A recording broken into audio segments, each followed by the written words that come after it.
Okay, so I'm sure most of you guys know who Charlie is, or Penguinzo, Moist Critical, whatever you want to call him. Great guy. Great guy. Love him.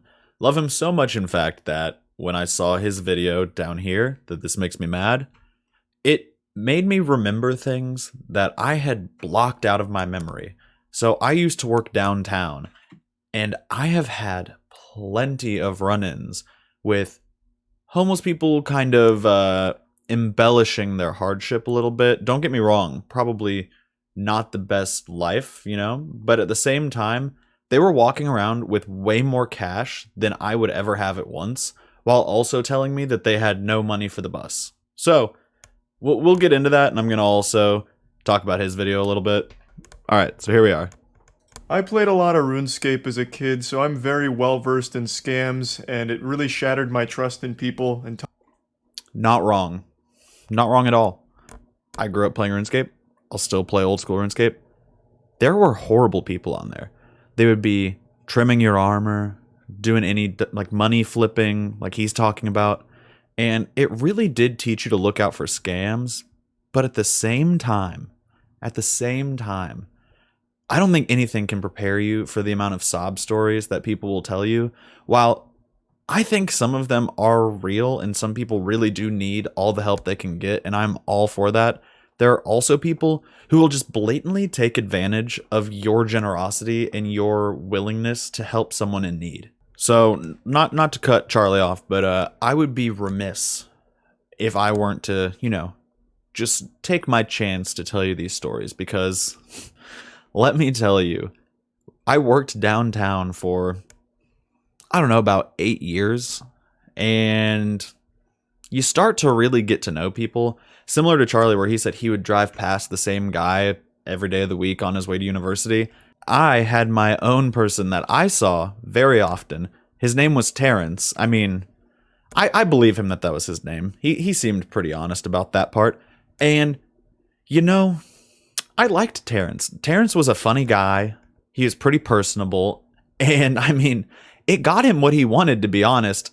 He was bleeding me dry and left me with a smile on my face. Let me tell you, I didn't feel like I was being gypped.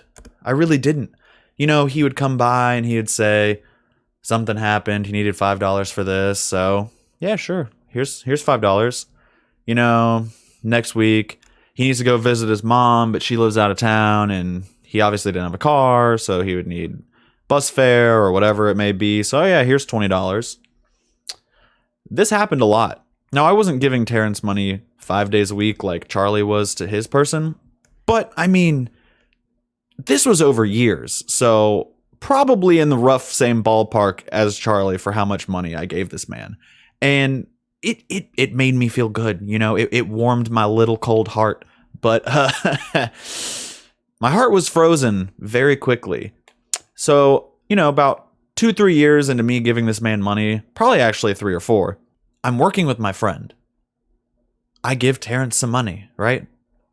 I go back inside, don't think anything of it, just thought I did my good deed. About 20 minutes later, my friend, he comes in and he goes, hey bro, I hate to break it to you. You should probably stop giving Terrence money. And I was, a little confused by that because he also liked Terrence. We got along well, all 3 of us. Thought he was a goofy, funny guy. Well, turns out Terrence would go to other people that were panhandling on the street. And even people that weren't panhandling on the street, like just random people sometimes, and he would boast about how much money he has from panhandling.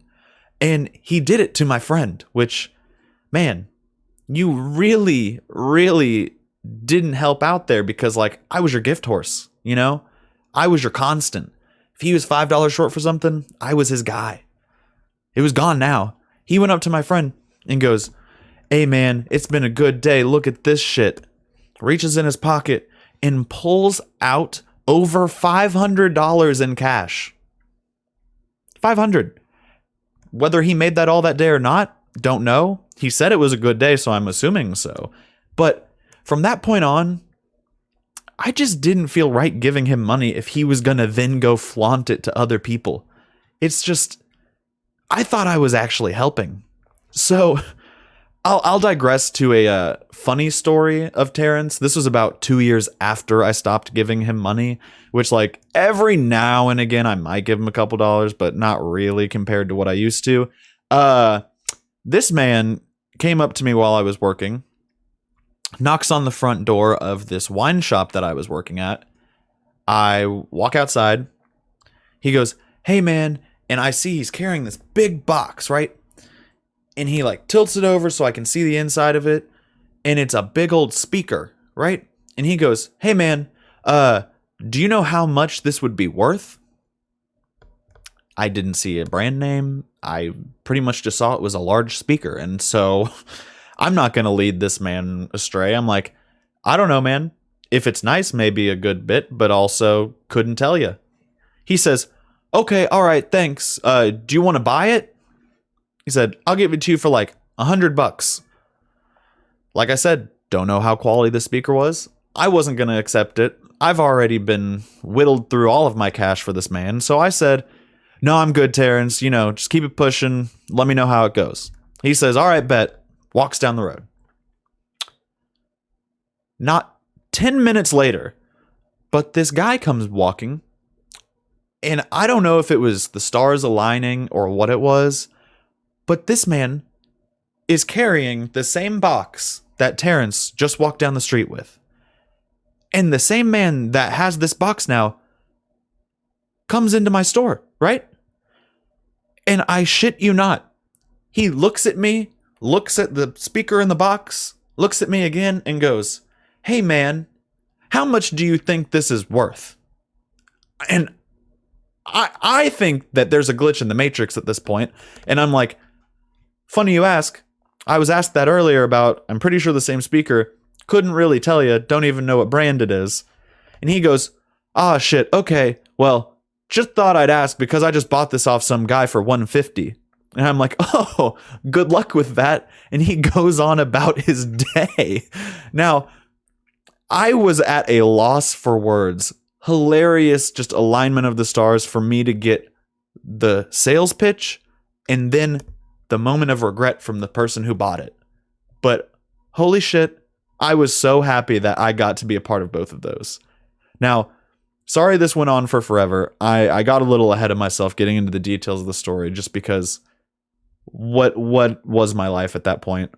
But here, he talks about, meaning Penguenzo, there's this woman that was caught panhandling, which is, whatever. But she's faking being homeless. Now, I get not everyone that needs help is going to be homeless. But as he states in the video later, her sign said, "Please help, I'm homeless." And she tried to pin it on being a medical condition so she can't work. So I'm just going to let a little bit of the video play off of Penguenzo's. Sorry to nab your video, brother, but just get a load of this. There's no audio in the beginning of the video here, probably because it's just them puking from disgust at what this woman's doing. So it's just showing that she's going car to car, asking for money, and can even be very aggressive with the way she panhandles, apparently. And then they eventually follow her all the way to her car, which is parked nearby. I love that she shook her sign at somebody. No, you're all right. What are you doing? Just wondering why you have a 2014 when you're begging for change all over the city of Richmond. You're Why on. don't you leave me alone? You're for all the conversation? you're viral. You're on Facebook. You're the talk of the town this morning. What would you like to say to everybody in Richmond? You know what? That's it. How much did you make today? So this woman was a known scam. So as Charlie gets into it, he states that this woman is known in that entire area for scamming people and also being very aggressive about her panhandling, which, at least with Terrence, he would kind of smooth talk his way in, make you feel good, and then he'd get you with the cash. Where she's out here shaking her sign at people, and then, which I'll fast forward to, she runs to the McDonald's, which she's parked in their parking lot, to ask them to help. I almost don't know how to think. Like, what are they going to do? they don't necessarily care about your problems, and even if they do, what are they supposed to do? She's coming up asking for help when there is nothing to be done. So she walks over to the local McDonald's to try and get them involved. How much is in that bag? I'm calling the cops on you right Good. now. You better get me off your cell phone. Everyone, be warned. How much you make today? I always love this immediate response. I'm calling the cops. Yeah, you've caught me on film scamming and doing something illegal. You can't panhandle like this. It's a crime. Couldn't have said it better myself, let alone running to the McDonald's for help. She threatens to call the police on him. I mean, sure, he's following her with a camera, but he's also trying to make sure other people in the area don't fall for her scam. So it's just wild. I'm not totally surprised because, as I said before, some people will just take advantage of others' good nature, and that's just kind of the way of the world. But I won't get into like the full video. I'm not going to just bite all of Charlie's work. So if you really want to watch and see all of the details, check Penguenza's video out. It's a lot. There's a lot to digest.